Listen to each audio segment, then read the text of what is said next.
अल्हम्दुलिल्लाहि वकफ़ा वस्सलातु वस्सलामु अला सय्यिदिल अंबिया अम्मा बाद अऊज़ु बिल्लाहि मिनश शैतानिर रजीम बिस्मिल्लाहिर रहमानिर रहीम वल्लज़ी अरसला रसूलहु बिल हुदा व दीनिल हक़ लियुज़हिरहु अलद्दीनि कुल्लिहि वलौ करिहल काफ़िरून। सबसे पहले तो मैं जनाब मोहतरम सेठ साहब को मुबारकबाद देता हूँ कि इनके हल्का पीपी में अल्हम्दुलिल्लाह ये हीरे और डायमंड मौजूद हैं, गोहर हैं ये सारे। अल्हम्दुलिल्लाह अल्लाह ताला कबूल फरमाए इनकी कोशिशों साई को। बहुत प्यारे खिताबात हुए और हज़रत ने नबी सल्लल्लाहु अलैहि वसल्लम की खाने की सुन्नत भी बताई। एक दफ़ा एक प्रोग्राम में इंतज़ामिया ने एक आलिम के बारे बताया कि उनका फ़ोन आया कि हमने पूछा क्या खाएंगे, तो उन्होंने कहा कद्दू नबी सल्लल्लाहु अलैहि वसल्लम की सुन्नत है, मैं कद्दू ही खाऊंगा। तो मुझे कहने लगे कि आपका क्या प्रोग्राम, क्या खाएंगे? मैं कहा नबी सल्लल्लाहु अलैहि वसल्लम ने भुना हुआ गोश्त भी पसंद किया था, मैं वो भी खाऊंगा।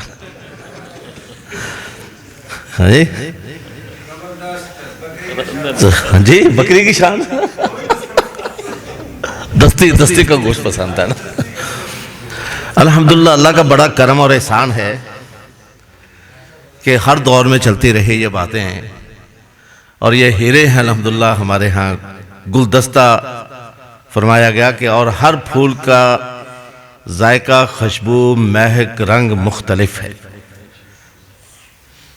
लेकिन मकसद मुअत्तर करना, कल्बो ज़हान को मुअत्तर करना, मकसद सभी फूलों का यही है, लेकिन तरीक़ाकार अंदाज मुख्तलिफ है। नबी अक़दस सल्लल्लाहु अलैहि वसल्लम की तालीमात तीन पहलुओं का आता है। तीन पहलू आपकी तालीमात किरदार साजी करती थी, इंसान के करैक्टर बिल्डिंग जिसको कहते हैं। आपकी तालीमात एतमाद पैदा करती थी, कॉन्फिडेंस पैदा करती थी। आपकी तालीमात क्रिएटिव माइंड बनाती थी, तख्लीकी जहन पैदा करती थी, तख्लीकी जहन पैदा करती थी। करैक्टर बिल्डिंग में एक छोटा सा वाक़या कि सुहेब रूमी रज़ी अल्लाह ताला अन्हो अपने इलाक़ा रूम से अपने मज़हब को छोड़कर आए, तो हिजरत का मौका था। तो नबी अक़दस सल्लल्लाहु अलैहि वसल्लम की इजाज़त से छुप छुपा कर, चोरी छुपे सभी मदीना की तरफ जा रहे थे। तो मक्का वालों ने भी नाके लगा दिए। तो एक नाके में सुहेब रूमी रज़ी अल्लाह ताला अन्हो काबू आ गया। सरदारों ने रोक लिया, कहने लगे किधर सुहेब? कहने लगे कि मैं आका के हुक्म पर उन्हीं के पास जा रहा हूं। कहने लगे सुहेब, तू जब अपने इलाके से आया था तेरे पास सिर्फ तन का लिबास था, तूने यहां आकर दौलत कमाई, लिहाजा मक्का की दौलत हम मदीना नहीं जाने देंगे, देकर जा।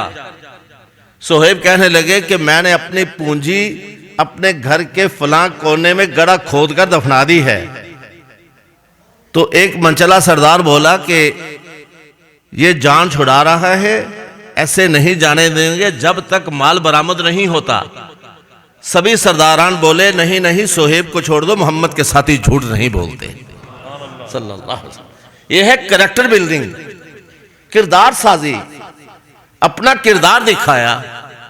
और अल्लाह ने भी नबी अक़दस सल्लल्लाहु अलैहि वसल्लम से यही फरमाया, ए मेरे हबीब, इन्नहुम ला युकज़्ज़िबूनका, ये काफिर तुझे झूठा नहीं कहते, वलाकिन्न ज़ालिमीन बिआयातिल्लाहि यजहदून, जब तू कुरान पढ़कर सुनाता है तो उसको झुठलाते हैं। ये हक बात को झुठलाते हैं, तुझे झूठा नहीं कहते। और मैं ये कहा करता हूं कि अरब के काफिर होकर भी झूठ नहीं बोलते थे, किसी के दिल नहीं रखते थे, ये भी याद रखना। सरदार अबी तालिब थे, कितनी खिदमत की, जान कुर्बान करने के लिए तैयार हैं, लेकिन आखिरी लम्हे नबी अक़दस सल्लल्लाहु अलैहि वसल्लम ने इतना कहा कि ए चचा, मेरे कान में ला इलाहा इल्लल्लाह कह दो, अल्लाह के हजूर गवाही दे दूंगा। सरदारान बैठे, ये नहीं कहा कि चलो यार दिल रखने में क्या कबाहत है, क्या देता हूं, भतीजे का दिल रह जाएगा, भतीजा खुश हो जाएगा। नहीं, जुबान के धनी थे। जो दिल में था जुबान पे वही लाना था, क्योंकि दिल और जुबान में फर्क झूठ होता है। इसका मतलब वो लोग जुबान के धनी थे, झूठा मोटा कलमा नहीं पढ़ा करते थे। मैं ये सवाल करता हूं कि हम भी मुबल्लिग हैं, तबलीग करते हैं, नबी सल्लल्लाहु अलैहि वसल्लम भी यही काम करते थे, उन्हीं का काम हम कर रहे हैं। उनके कलाम में, उनकी बात में इतना असर क्यों था कि सरदारान कुरैश भी गवाही देने के लिए तैयार थे कि मोहम्मद के साथी झूठ नहीं बोलते। लेकिन आज मेरा भाई मेरी गवाही देने के लिए तैयार नहीं, मेरी बीवी मेरी गवाही देने के लिए तैयार नहीं, मेरी औलाद मेरी सच्चाई की गवाही देने के लिए तैयार नहीं। क्या वजह है? कभी सोचा है हमने कि जो जिस नीयत से, जिस खुलूस से ला इलाहा इल्लल्लाह मुहम्मद रसूलुल्लाह साहबा पढ़ा करते थे, क्या हमने वो क्यों नहीं पढ़ा?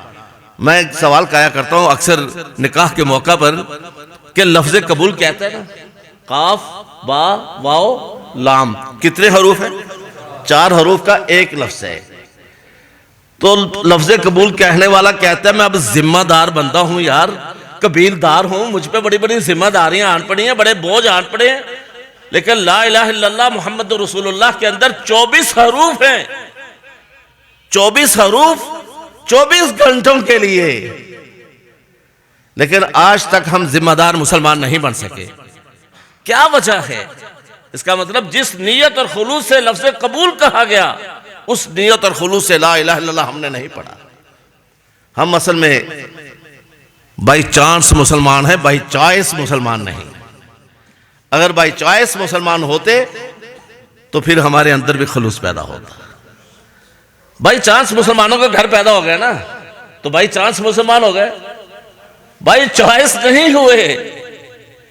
इसलिए अपने अंदर ऐसा स्पिरिट पैदा करना होगा कि जैसे बाई चॉइस मुसलमान हो, खुलूस के साथ, और फिर डट जाना हर मामले में। तो दूसरी है नबी अकरम सल्लल्लाहु अलैहि वसल्लम का इत्तमाद पैदा करना। बिलाल हबशी रज़ी अल्लाह ताला अन्हो, हबशी थे, गुलाम थे, यही कैफियत। तो फिर गवर्नर भी बने। क्या बना? इत्तमाद पैदा हुआ। किस यूनिवर्सिटी के क्वालिफाइड थे? कौन से कॉलेज से तरबियत हासिल करके आए थे कि हुक्मरानी ऐसे करना है? इत्तमाद पैदा हुआ नबी सल्लल्लाहु अलैहि वसल्लम की तालीमात से। हजरत उमर रज़ी अल्लाह ताला अन्हो कहा करते थे, मेरी जिंदगी भर की ये नरीना ख्वाहिश थी कि मेरे पास 100 ऊंट हो, मैं उनको जंगल में चराता रहूं, उनके ऊन उतार कर उसका कारोबार बिजनेस करूं और फिर ऊंटनियों का दूध पी के गुजारा करता रहूं, बस इसी तरह जिंदगी बसर हो जाए। तो लेकिन जब अल्लाह ने हुक्मरानी दी तो तख्लीकी जहन पैदा हुआ। वो चीजें उन्होंने बताई कौम में, वो चीजें निजाम नाफिज किया कि आज नॉर्वे के अंदर उनके नाम का एक अलाउंस है, उमर अलाउंस। और किसी मिनिस्टर को कहा गया भाई ये तो मुसलमानों के खलीफा थे, तुम ईसाई हो, तुम लोगों ने उमर अलाउंस के नाम का क्यों रखा? कहने लगे जिस शख्स ने पहली बार दुनिया के अंदर अलाउंस मुतारफ करवाया था उसका ज्यादा हक है कि उसके नाम से मंसूब रखा जाए। ये कौन किस यूनिवर्सिटीज के पढ़े हुए थे? सिर्फ और सिर्फ मोहम्मदन यूनिवर्सिटी सल्लल्लाहु अलैहि वसल्लम। नबी अक़दस सल्लल्लाहु अलैहि वसल्लम की तालीमात इंसान में किरदार भी बनाती थी, इंसान में इत्तमाद भी पैदा करती थी। नबी सल्लल्लाहु अलैहि वसल्लम की तालीमात तख्लीकी जहन भी पैदा करती थी। लेकिन हमारी तबलीग और हमारी तालीमात ऐसा क्यों नहीं कर पा रही? क्या वजह है कि आज माशरे के अंदर हम रंधे गए और हमें 2 नंबर शहरी समझा जाता है?